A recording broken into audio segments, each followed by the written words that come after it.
Good evening and welcome to the number one group of five college football show in the world. This is the Group of Five guys, and our mission is to be the voice for the Group of Five football programs, the voice that the mainstream sports media absolutely refuses to be. We need your help to do that. We need you to hit the follow button on all the social platforms at Group of Five guys. Go to YouTube, Apple Podcasts, Spotify, or download the Varsity app for free.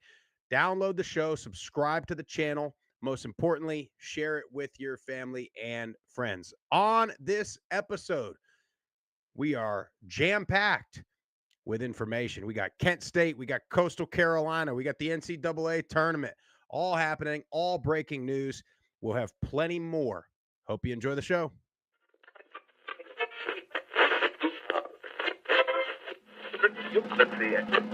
This is the Group of Five guys, and we are coming to you live. I admire how much focus and energy you're putting on this part of college football. We looked at each other. We was like, Mike, the best place to be is a Group of Five. So I'm sitting here with the Group of Five guys, right? Troy has won. It's been a winner, and it's a special place. So it's why you want the job. But it's a ton of fun to watch a guy go to the NFL from a Nevada or a Colorado State or a Middle Tennessee or an App State, and fans follow that kid. It was across there. You want to have this thing packed out, have the student section packed out, giving those guys hell on the sideline. I mean, that's part of it. I mean, win or lose, like we're winning the tailgate. There's no better place to be developed in this country than Boise State.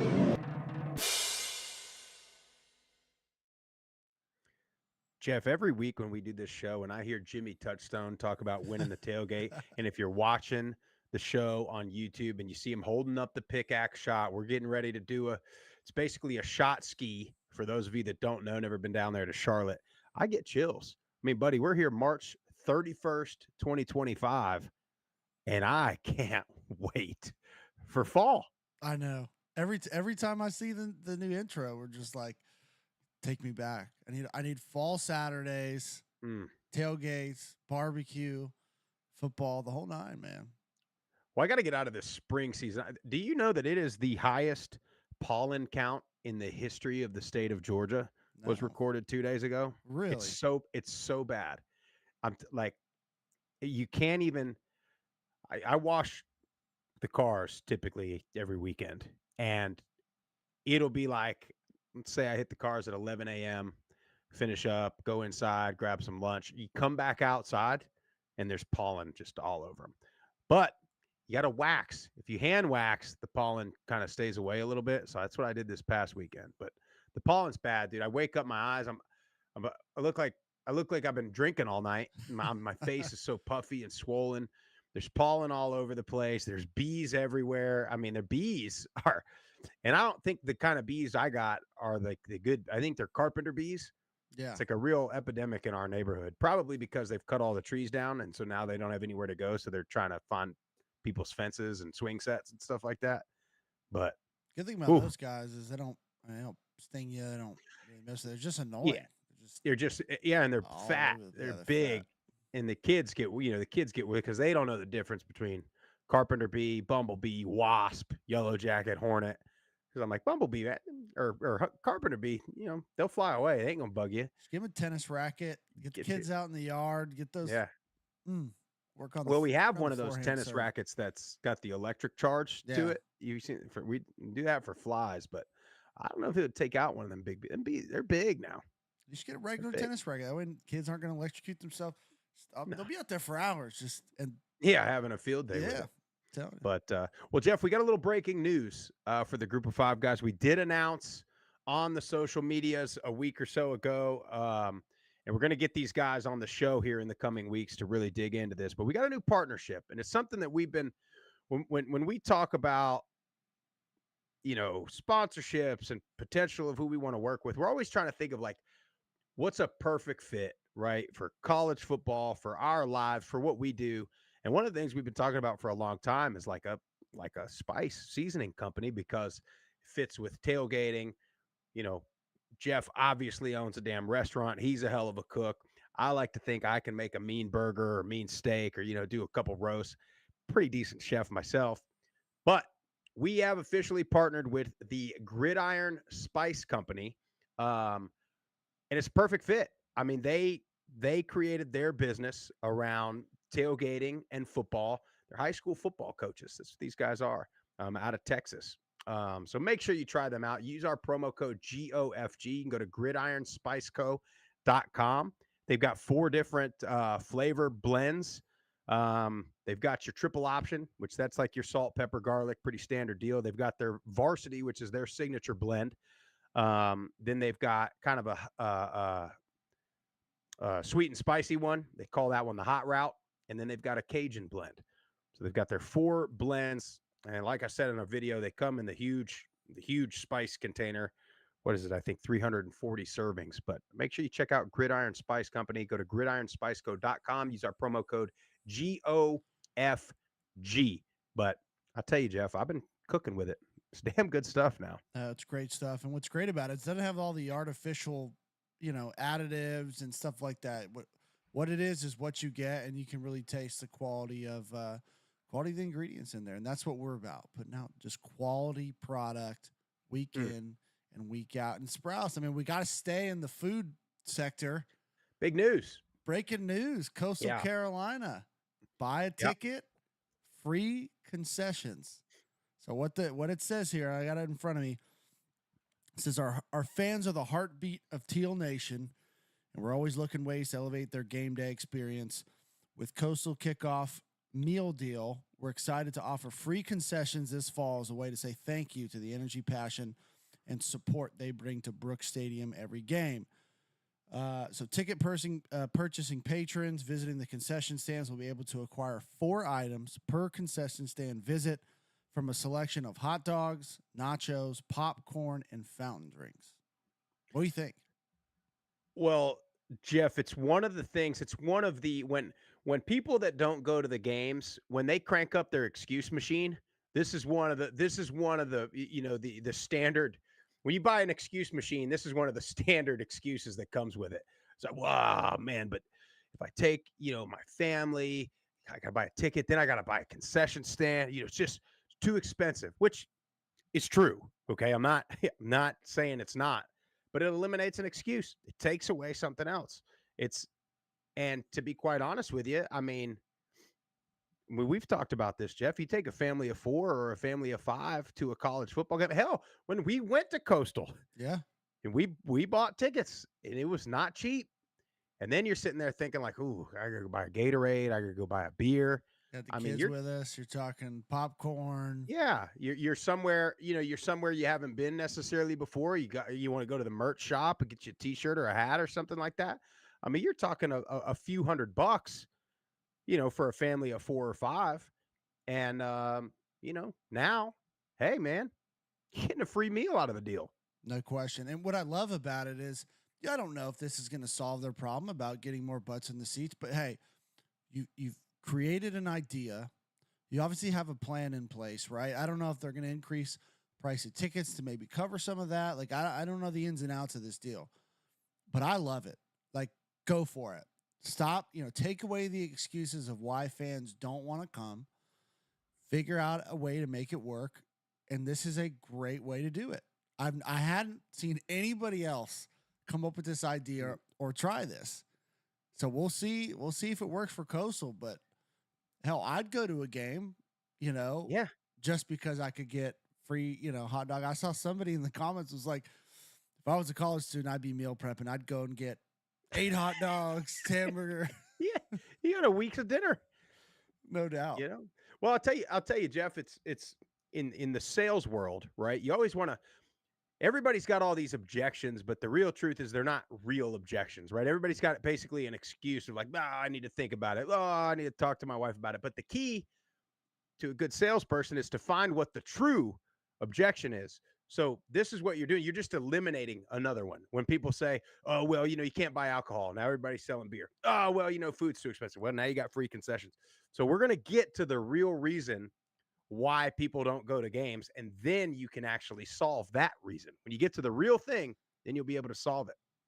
Yep. So hopefully, and Coastal, I tell you, Jeff, I made mistake or I think it was the right move of posting a picture of myself drinking a coffee out of my Coastal mug. And I think Coastal's flying. I mean, Coastal, this is what happens in the Sun Belt. Everybody reverts back to like the ones that are always at the top, but like Coastal, it's been there, even though they haven't been, they had their run with Chadwell and stuff, and they haven't been to that level, but they've been right there at the end of the season when you're looking at the end of the year, you're thinking, okay, well, if Coastal goes and beats so-and-so, they're right here, number one. They're going to win the East.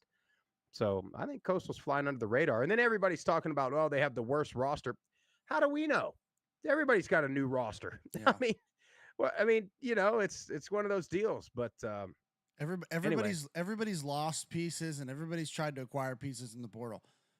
And guess what? After spring ball's done, it's going to be a whole nother window, and people are going to jump spots and jump places because they thought they were going to get playing time, and they didn't, and not every excuse under the sun. So really, you're not going to know until you get into fall camp, because then your roster's somewhat solidified, and really until you get to week 1, 2, and 3. That's going to be the only way at this point in this day and age of transfer portal and NIL that you can have an accurate account of what your team's going to look like, unless you're on the ground at practice and being able to see live reps. And even then. Well, and Coastal, they kind of set this standard as the villain in this team that was just, whether you liked it or not, they were going to have fun, right? And this was the Chadwell thing with Gallagher and Silas Kelly and those guys. They were doing the spring break lifts, and they kind of made it it was a real representation of Conway or of Myrtle Beach, right? It was kind of, it was a really fun place, kind of a party town, a little bit ratchet, if you will, at times, but they owned it. Yep. And I think they've got to find a way to get that in the stadium. Now, I know you don't want to have, you don't have too many antics going on in the stadium, but you gotta find a way to get that party to the student section and to that fan base inside the stadium to get them in the seats and keep them there. Yeah, no, I agree with you. Well, I know one tradition. I can't think of his name off the top of my head. But he does the beer bats. Oh, the beer chug. The beer chug. Yeah, I mean, that's the best. I mean, I love seeing that every Saturday. He's got to be in the thick of it right now because baseball season. I know. And Coastal's got a big time baseball program. Yes, they do. Which, by the way, Jeff, I don't know if you've been watching at all. The Miami Marlins, the real ones, not my T-ball team. Do you see what they've done so far? No, I haven't. They're 3-1. Okay, and all 3 of their wins were walk-offs. Really? Yeah. I mean, and they're such. You never heard of anybody on the roster. They got Jeff Conine's son playing left field. I mean, talk about nepotism. Well, maybe they got the doctored bats like the Yankees do. Have you seen these new bats that they're using? I've seen that. I can't believe that we haven't. I mean, this is going to, if they continue to allow this is going to change the way that bats are made forever. But here's because the you're thing, going to, is next thing you know, it's going to trickle down. Well, here's the thing though, is I'm sort of on board with it only because they're all passing the regulations of weight and the stipulations of the bat. Yeah. All they're doing is taking a little mass out of the end and sliding it down into the meat of the bat. They look funny as all get out. Yeah, they do. But God, I mean, and I hate the Yankees. But you sounded a lot like a typical Tom Brady guy right there. Oh, well, he passed the regulation when he deflated the ball. Blah, blah. Look, you sounded like right there. Let's not open that up. That's anyway. That was the most ridiculous thing. Airing down the ball does not give you that much of an advantage. The guy's a freaking on a cold Jeff. No, the guy's the greatest of all time to ever play the position. Give me a break, Jeff. Anyways. Oh no. Let's move on. Well, yeah. Hey, anyway, before we get into the main topic of discussion, Jeff, how's your bracket looking as we move to the Final Four?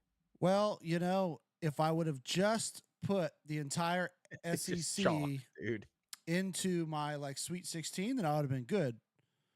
But no, honestly, I hadn't watched a whole lot of the tournament. My Blue Raiders weren't in either tournament, so I hadn't watched a whole lot. Other than I've nothing on TV. I'll throw on the games. You know what did give me great joy though?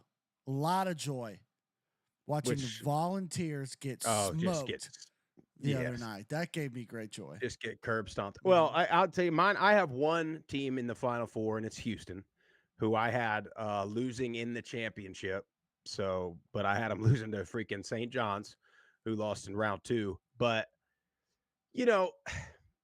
this SEC thing, man, it just bugs me because all the stands they come out of the basement to talk about how good the SEC is because they got 2 teams in the Final Four. And when it's like, well, I mean, when you have 30% of the entire bracket and 2 of them you have 14 teams in the tournament and 2 of them go on a run. I mean, I don't know. That's not any better than anybody else.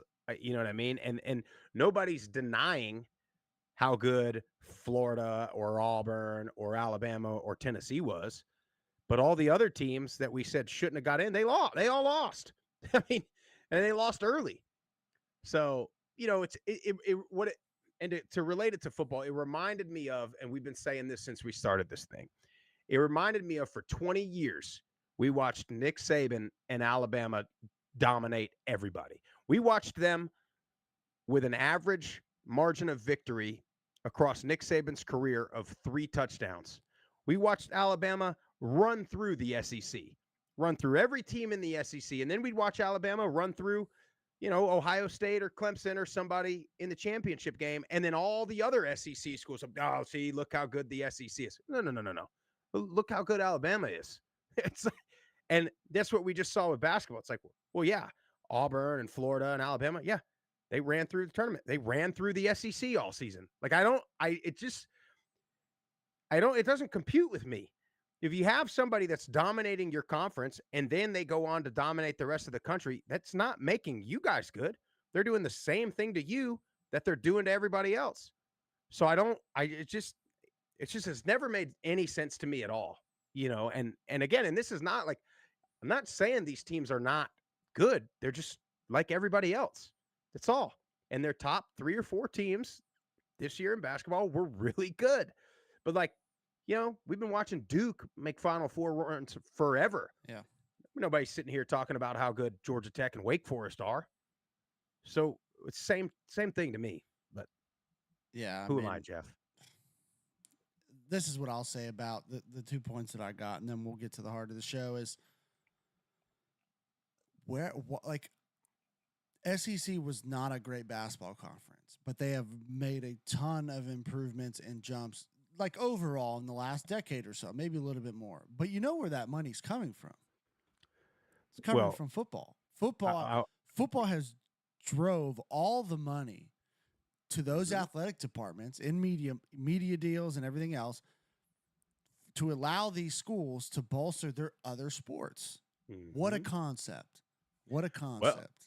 Well, Jeff, have you seen I don't know if I saw a rumor right before we got on this show about Alabama's head basketball coach, Nate Oates, is supposedly a candidate for the Maryland job because he doesn't like that all the NIL funds are being designated towards football. It's like, hey, well, Nate, buddy, I don't think you're, thinking clearly here, because you better hope football stays up top, because if they drop off, don't think you're going to have any, much funding at all. But again, it's like all that money, all that winning. Everybody talks about, the group of 5, they're stepping stone jobs. Well, here you go. Here's a guy. I said, did they make the Final Four? They lost, didn't they?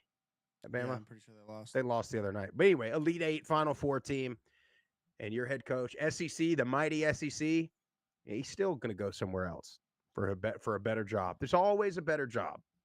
Yeah, grass can always look greener if you look hard enough. But the last thing I'll say is we didn't see any Cinderellas this year, and I think that's in the long run it's going to really hurt college basketball and people's interest in the tournament. And it's because these bigger brands, these bigger programs have the NIL funds. They got the money, so they can go in and take the top talent from San Diego State or FAU or even, some of these mid-major programs that have been great basketball schools, but they're getting outbid.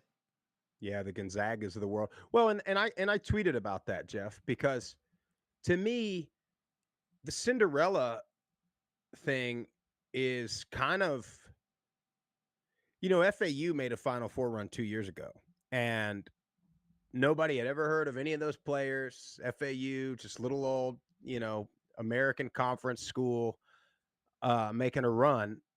But to me, it's not a Cinderella. Like, that was a really good team that just got overlooked by a committee that doesn't pay attention to that kind of stuff, just got overlooked by the media that doesn't pay attention to that stuff. Because now here we are 2 years later, and they've got, 4 of their 5 starters are playing in the Elite Eight just on other teams. Mm-hmm. It's like, well, so maybe that was a really good basketball team. And it wasn't just, oh my God, huge upset after huge upset. Maybe it was like, hey, maybe we should have paid attention to these guys in freaking December and January and realized how good of a team this was and how good these players were and seeded them properly is probably the more likely scenario. Now, I get it. There's Cinderella runs. You get these schools that, you get one guy, one 29-year-old 7th-year senior that gets red hot from 3. It's a different story. But you're talking that FAU team and some of those guys, it's again, we talk about this in football all the time.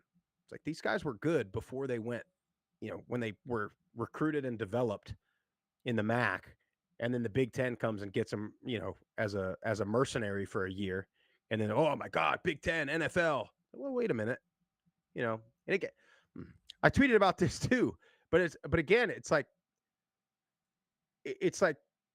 we're allowing these programs to be bad at everything.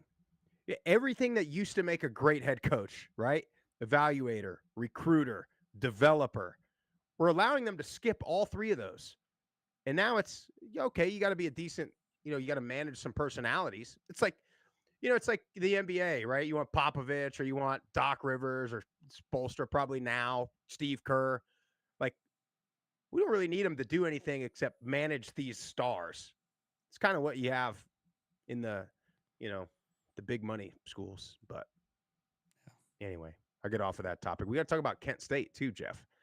Kenny Burns placed on administrative leave at the end of March, right before spring ball. Now he's got this story came out a while ago where he's got like some outstanding credit card debt. Like, really? But it's only like 20-something $1,000, which is probably on par with about the average American in 2025. Right. Well, I get it. The guy's making $500,000. Like, bro, pay it off. Like, Seriously. You know what I mean? Like, what are you waiting on? But to me, I don't want to like speculate a ton. There's got to be something bigger behind the scenes that nobody's heard about yet, or that is part of some kind of big scandal. Gotta be. There's no other way. Because listen, and everybody say, well, maybe because they went 1-30 or whatever he is. It's like, yeah, you'd have fired him after the season. Exactly. If it was a performance-based thing. That's what I was going to say. And if it was just this credit card thing, it's like, well, that was my thought is this credit card thing comes out, spidey senses start going up and they start investigating, and they probably find something that's a little bit, again, I don't know anything, so I don't want to like accuse the guy of anything, but this screams scandal or inappropriate or, institutional control or one of these terms is going to happen. Yeah. I mean, what it seems like is the university knows something and they're trying to get ahead of it by putting him on administrative leave until they can figure out exactly what the truth is or what's going on, whatever the situation is, so they can look like they were ahead of it. I mean, that's typically why universities do this. So we'll see. We'll follow the information as it comes out. But Kent State, man, they can't catch a break. No, they can't. Well, the other thing too is what I hope for Kenny Burns is that there's not some kind of a fabricated story, because we've seen that too.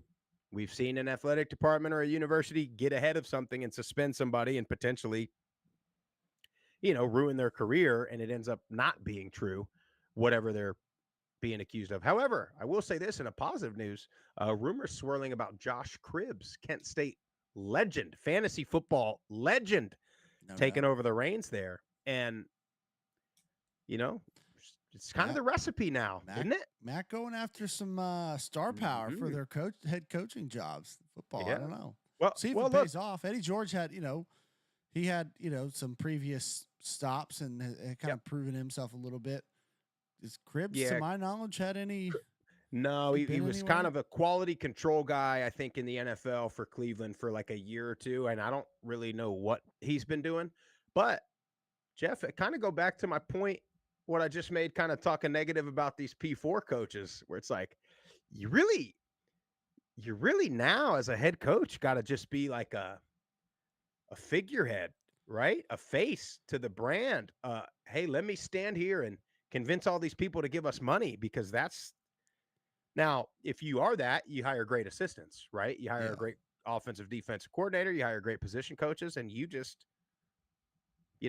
manage the timeouts and try to raise money. I mean, and that's a place like Kent State. I mean, you need some money. No doubt. Well, speaking of coaches, Sprouse, we got a big inside drill coming up on Wednesday. Shout that out, and shout out some of the coaches we've had coming on. And then we'll finally get to the meat and potatoes of our show. No, this is good stuff. I could go on all day. Well, yeah, shout out to Wednesday. We went whale hunting and we landed a whale. We got Tulane head coach John Summerall. We got him on for a few minutes now. I'm gonna tell you, the guy squeezed in about 20 minutes between film and a scrimmage, a spring ball scrimmage at in the early hours of the morning, like 8 a.m. his time. He came on and hung out with us for a little bit, so we had a good conversation with him. I mean, we've had Matt Drinkle at Central Michigan, Trey Lamb at Tulsa, Blake Harrell at East Carolina, Tony Gibson at Marshall. We've been on a roll. We've been going to head coach every week, trying to keep having them coming on. I mean, we're gonna get you one every single week. We're gonna have a head coach or an AD or somebody on this show, and make sure you share that. You don't have to be a fan. We had Coach Loggins from App on. You don't have to be an App State fan to watch that, right? If you're a Sun Belt fan, you're a Group of 5 fan, you're just a football fan. I mean, these guys are giving us great stories of, legendary players that they've been around, legendary coaches that they've coached with or coached under. Just good football talk, man, and good life talk. No doubt. From these guys. So make sure you check those out. Yeah, go to our YouTube page. There's a whole section now of inside drills. It's all the inside drills we've done so far. The new ones will be added to that playlist. You can go check them out. They're in order as they come out. And hey, if you want us to get your coach on, tag them, connect us, somebody in the athletic department. Our goal is to get every head coach on in the Group of 5 in the year 2025. So keep it rolling. We're working on it. But hey, before we get into the show, Jeff, I don't know if you've got, I'm on the Twitter chat. Shout out to everybody in there. Shout out everybody on the YouTube live chat. That's normally where the best discussion happens live. I don't know if you got some people in there, Jeff, but want to shout those folks out. Yeah, we got Morgan Foss in there, Joe Judkins, Michael Bias is in there, Everything Texas State, Scotty B, Matt Bryan is in there, Andrew Overholt is also in there. We had another one I hadn't seen before. Billy Tuesday in there. He said, tell by my avatar I'm the enemy, but I appreciate what you guys do. So I appreciate you tuning in, even though might not be part of the Group of 5. So yeah, if you're on Twitter or Facebook, go to YouTube. The live chat is awesome, just back and forth with the viewers. Ain't no doubt. Well, main topic of discussion tonight, Jeff, is the transfer portal having any effect on fan loyalty and engagement? Is the portal having effect on your loyalty or engagement? I'll open it up to you to get this started on this general topic. For me personally, I'm going to say it's not affecting my loyalty. And this is why. This is something that, really should have happened a long time ago. And some people get so sour about players getting paid. And it was really NIL and the portal together, which has caused this mess. But I think players getting the opportunity to make money off their name, image, and likeness was long overdue. So I'm good with that. What they need to do is put the regulations on the portal. We need to stop playing this game like it's the college football of old, because it's not. We're basically doing contracts at this point. Let's have official contracts for each player. If they want to bid on themselves in a 1-year stint because they want to go somewhere else, fine. That can be negotiated. All these programs are hitting GMs at this point anyways. So if you want to do a 1-year deal, great. That's on you. But if you don't produce, your stock's going to go down. We don't have to keep you. And we can kick you right out the door.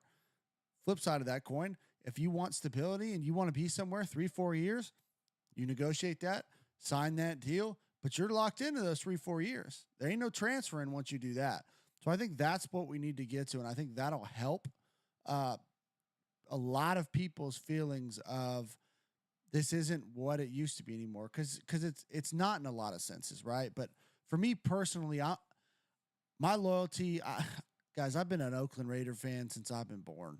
We have been probably one of the worst NFL franchises in my entire life. Hadn't seen a lot of success. 2002 it was the last year we're even somewhat relevant. Made it to the Super Bowl, didn't win it. Once I'm a fan of a team, there's no question in my loyalty. So the Blue Raiders aren't going anywhere.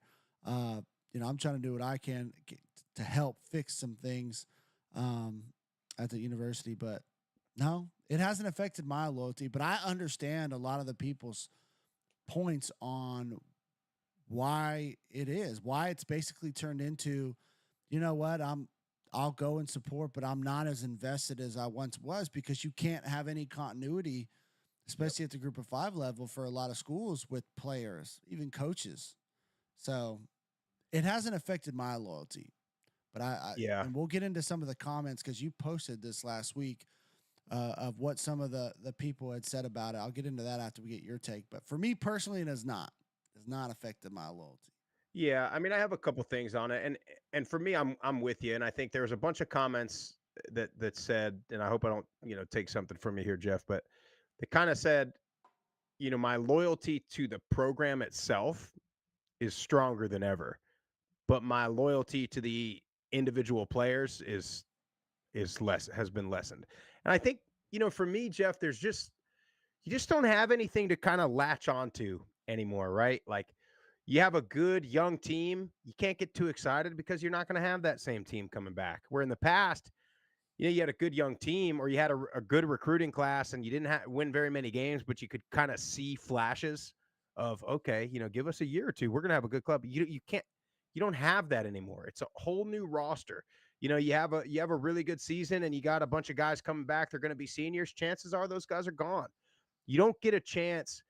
To me, part of what made college football fandom, especially like in the community, awesome, or for an alumni base, what made it awesome was, again, you'd be there, you'd be at the game, and if you follow real close, you see what high school kids or JUCO kids are at the game, right, on their visit.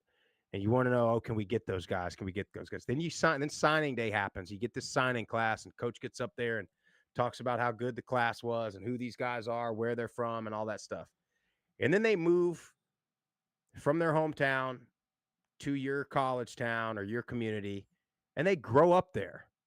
And you watch them come in as an 18-year-old freshman, 40 pounds underweight, and then you watch them grow up physically, mentally, socially, spiritually, whatever.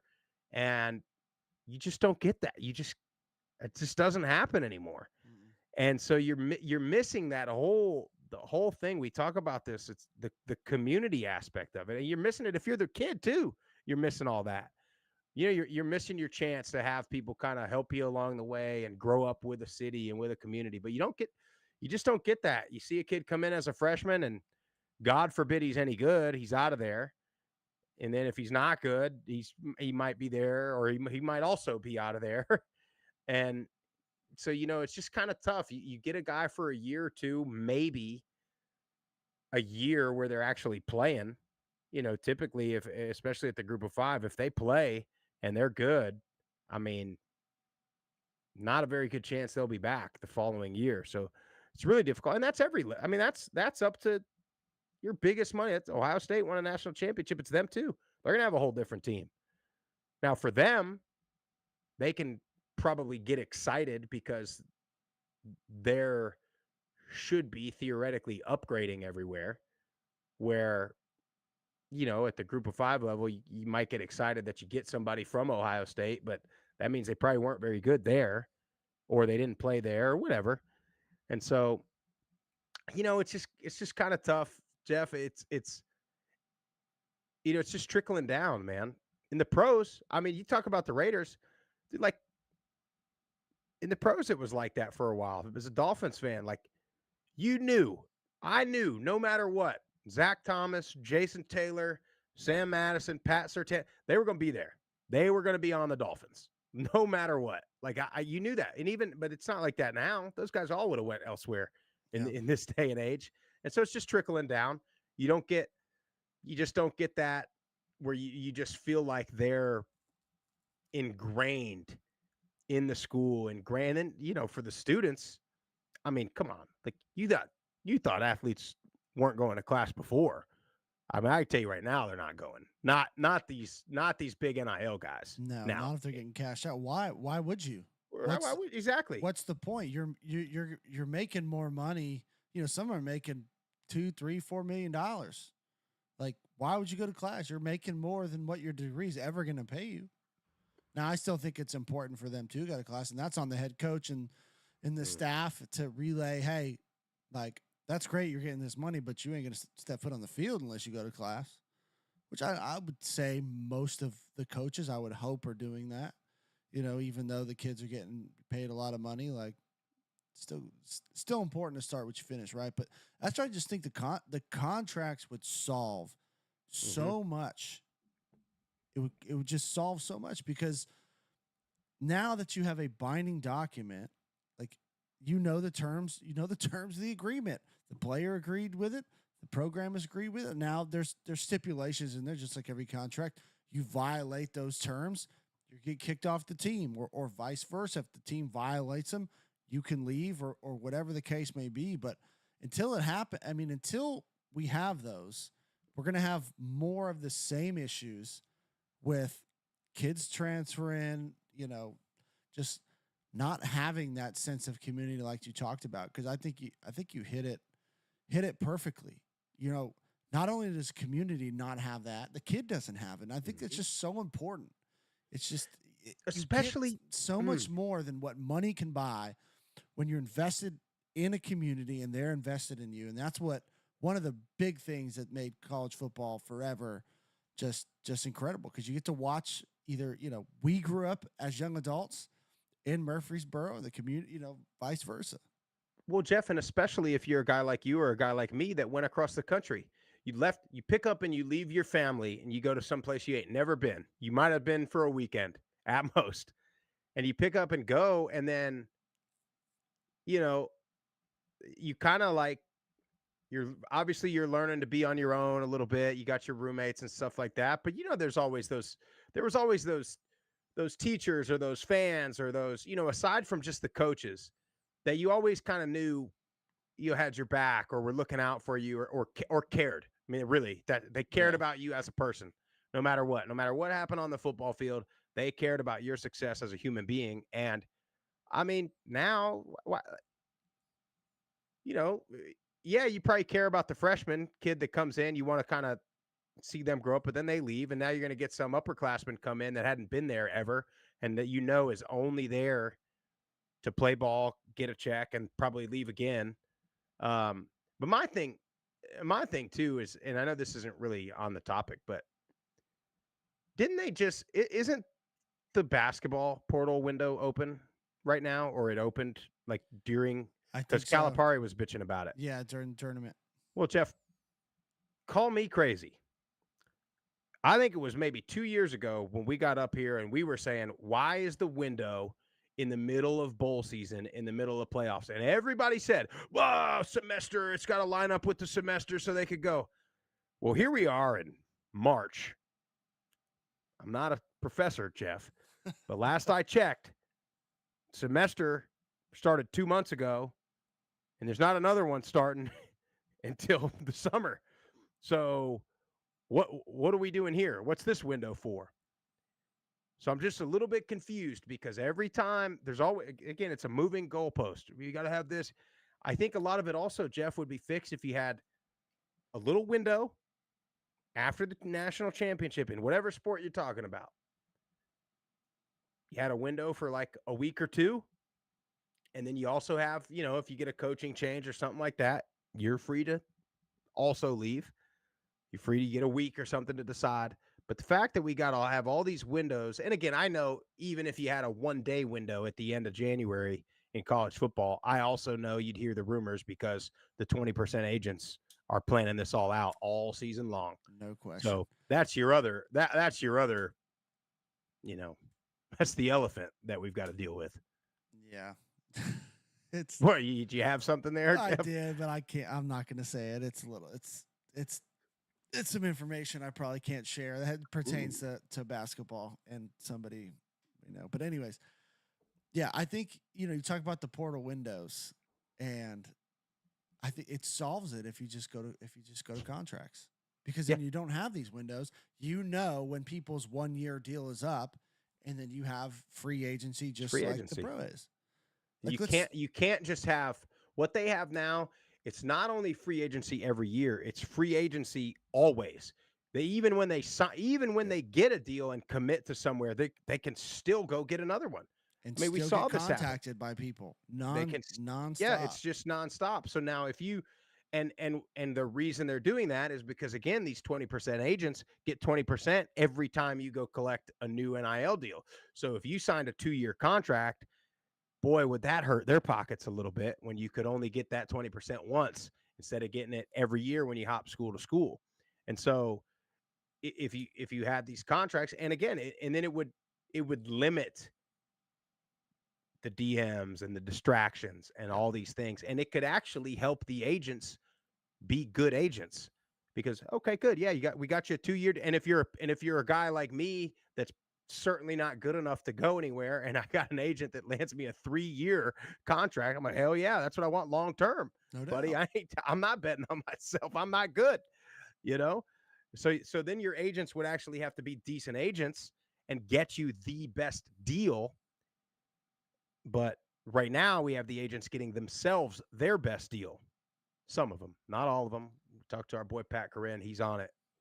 He's straight shooter, that guy. But anyway, Jeff, I want to get to a couple of these Twitter comments on the posts we talked about, because I think they give some great insight.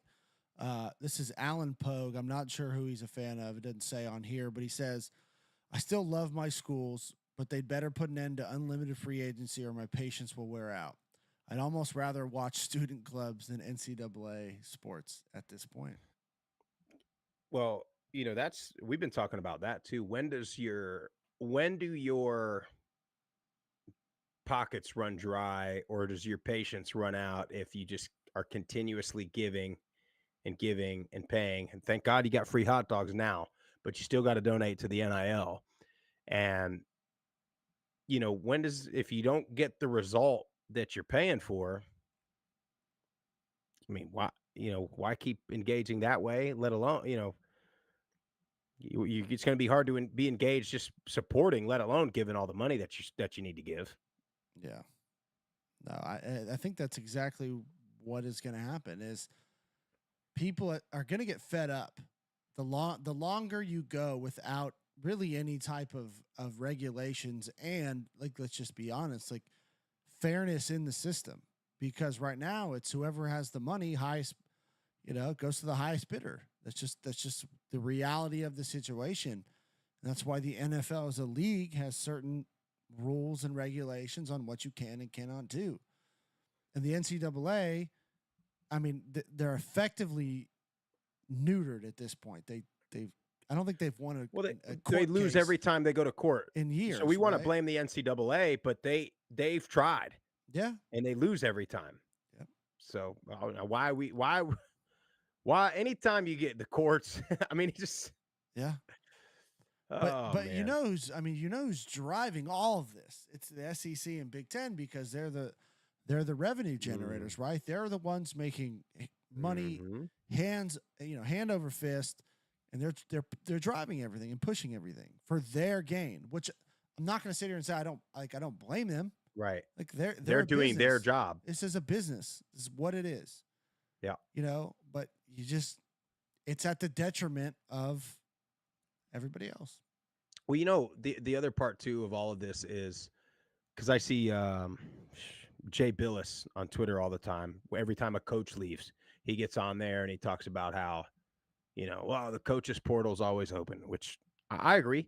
Some of the things with coaches, I think, is a little bit, it sucks. We talk about that when the rumors of coaches leaving. However, from a contract standpoint, like, that's why there's buyouts. And that's why there's contracts. So if you want to have a kid get $1 million NIL deal and somebody else wants to,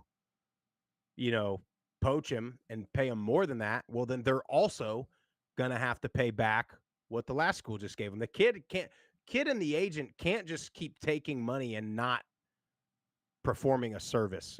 You can't just take a deal and then bounce. I mean, that's like, it's insane what we're allowing. Yeah. Anyway, what other comments we got on there? And by the way, do we have voicemails this evening? We don't. Okay. What else we got on Twitter? All right. This is from Louisiana Cajuns. Says, I actually get over losses easier now because I am not invested in players anymore. They seem to not care overall for my university, so it makes it easier to just move on like they will do soon. It's an odd situation right now for a lot of us mega fans. Yeah. Right away, I think of the Southern Miss team right now, right? Because they're going to be good, probably, with Coach Huff and coming from Marshall. I mean, they're the defending conference champions on the field. But, yeah, I mean, they're not Southern Miss guys. You know what I mean? Surely they got recruited there, but they're not going to Southern Miss because they love Hattiesburg and they want to be a part of that university. They're going there because their coach went there, which is fine. And they're probably going to win a lot of games. And it's going to be really cool for Southern Miss fans to have a good winning team. But they're not going to have that sense of these are our guys, right? Yeah. I mean, Jeff, you're a Warriors fan. I'm a Heat fan. LeBron James is the best player to ever wear a Heat uniform, but he's not the best Heat player ever. You know what I mean? He's not a Heat guy. I mean, yeah, won a couple championships, great player, awesome. Off the back of Dwayne Wade. But yeah, he's no Udonis Haslem. You No go question. to a Heat game. Go to a Heat game right now, and they call out LeBron James, and then they call out Udonis Haslem. Haslem's getting the better ovation. You go to a Warriors game. The Warriors might win it all with Jimmy Butler this year, but he's a rented gun. You know what I mean? He's not. He ain't Steph Curry. He's not Draymond. Way better. Well, my opinion, way better than Draymond, at least for sure now. Yeah. But Draymond's their guy. He was drafted and right was there and developed in the system and a wild concept. Well, here's something that is interesting. This is in the live chat. This is from Daniel Petty. It says loyalty to DP. It says loyalty to a team program may prove to be an age thing. Fans though who are 30 plus, they'll be loyal. Kids growing up now where it's all fluid won't be. Why should they be if players and teams aren't? You already see it, right? Yeah. I'm a Heat fan. You're a Warriors fan. How many people do you know that are LeBron fan? I'm a LeBron fan. I'm a Curry fan. And they're going to just go wherever they go. This whole thing, Jeff, all of this, and it worked out in my favor. All of this is because LeBron James took his talents to South Beach and brought all his buddies and hired his buddy as his agent. And that's when all of this started. See, what I love about that comment is we're not going to see the ramifications of a lot of this in the next 10, 15 years. What we're going to see is a whole generation of a fan base is going to be lost. And then it's going to be super difficult to get that back. And just to be quite frank about it, that's what MTSU is struggling with right now. Yep. Is when they made the jump from OVC up to Division I mean, that stadium was sold out, tons of fans, tons of engagement, right? Because all of those fans were the kids that went to school there, were on campus, were invested, and it was a different time period, right? So, there wasn't all the things that you could go do now and TV and technology and all that stuff. So I get all that, right? But it's part of the university's obligation, in my opinion, and the athletic department, to foster engagement for younger generations to keep it going. So when we got there, 2010, right, we were good. Stadium was still packing out, but, each year, little by little, started to dwindle. That was when Tennessee wasn't great. We had an opportunity to really make a jump. But the problem you're seeing now is the demographic is really, really old, not much in between, a few students, and then your handful of diehards that played there, that really just love it. But you are missing a large generation of fans that honestly stopped coming for whatever their reasoning is, and their kids aren't Middle Tennessee fans either. So, like, I think you're going to start seeing more of that with not having a connection to the players, to the program, because the loyalty is just not as thick as it used to be. The other part of that too, Jeff, is the players themselves, right? If you're how often is the rented gun 1 year player going to go back or give money or, you know what I mean, continue supporting the program? Again, not to say they won't, but all these guys that just transferred from Marshall to Southern Miss, like the ones that, move back home or whatever, like, are they going back to Hattiesburg for homecoming every year? That's a good question. Yeah, probably not. Doubt it. And then you talk about the younger generation, and here's what I think you're going to see, and I think you're starting to see it now. They're going to be fans of the individual players, and the players that they're going to be the fans of are the people that have, the viral TikTok 7-on-7 plays or something like that, and have a big TikTok following when they're in middle school or something like that, and they're just that's gonna be those guys. Like I can't even think of his name. Who's the Ohio State receiver? Jeremiah Smith. Yeah. Broward product. It's gonna be guys like him that are like, he's a great one to be a fan of. I'm not a great player, but guys that are already kind of popular or famous almost in high school and Pee Wee ball. You see the baby Gronks of the world. That kid ain't playing college ball. I can tell you that. No. That guy's dad needs to be thrown in prison. Yeah, but honestly, and I hate it, but that kid's probably going to make more money by the time he's done graduating. He is, from high and school. he'll probably, honestly, some school that's in it's in the dumps is going to be like, we'll give him a scholarship just to get people to come to some games and buy some merch. Exactly right. We'll draft Bronny James. I mean, Bronny James is way better than that kid, but we'll bring him to Kent State. Right. I mean, we need something to spark some engagement. But then that'll just be, that won't create like the loyal fan. That'll be like a flash. Oh, cool. We had a cool little run there. That was a cool time. But man, it's frustrating, isn't it? It's sad is what it is. Yeah. I don't know. I hope somebody can come in and put in some regulations. It's going to be interesting to see where the next 5 years where things go. Seems like the two power conferences are going to go their own way, but we'll see what happens. Yeah. Hey, by the way, Daniel Petty, Georgia Southern guy, Freedom, the Eagle, died over the weekend. Man. Yeah. So RIP. Shout out to the Georgia Southern folks. It's always a pretty cool pregame deal. Seeing Freedom fly around, land on the guy's little arm and chase the mouse or whatever they do. We were in the for the spring game. We were in the box with the damn thing, and the Eagle was in there. Didn't he have like kind of a crooked beak? I believe, right? I mean, because it's clearly that's like a rescued eagle. It's not a wild. Big though. Huge, just walking around, looked like a person sitting in a seat. I mean, it was awesome. So unbelievable. Georgia Southern, that's one that's so far, he's got the loyal fans. They do. So far. State's a special place. Yeah, it sure is. But anyway, that's all we got for you guys, I think, tonight. Again, make sure you go check out John Summerall, Tulane head coach, is coming to you Wednesday evening.